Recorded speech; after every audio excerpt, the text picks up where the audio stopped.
ఇది ఒక చిన్న గ్రామం, మొత్తం 72 ఇళ్ళు, 280 మంది జనాభా ఉన్న చిన్న గ్రామం.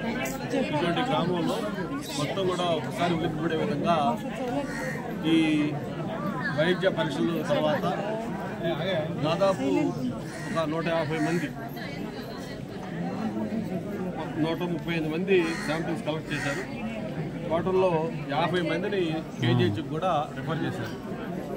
ఆ రిఫర్ చేస్తే కేజీహెచ్లో ఏదైతే దీనికి ప్రధానంగా ఆందోళన పడుతున్న అంశం క్రియాటిన్, కిడ్నీస్కి సంబంధించిన పారామీటర్ క్రియాటిన్, అది మామూలుగా 1.5 నార్మల్గా ఆరోగ్యవంతుల దాంట్లో ఆ క్రియాటిన్ ఉండాలి.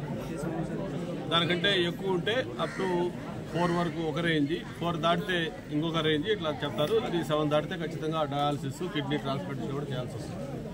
నార్మల్గా 1.5 లోపు ఆరోగ్యవంతుడి దీంట్లో క్రియాటిన్ లెవెల్స్ ఉంటాయి.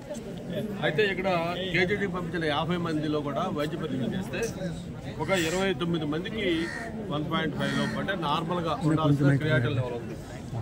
అలాగే ఒక 20 మందికి 1.5 to 4 అంటే ఇది 1.5, 1.6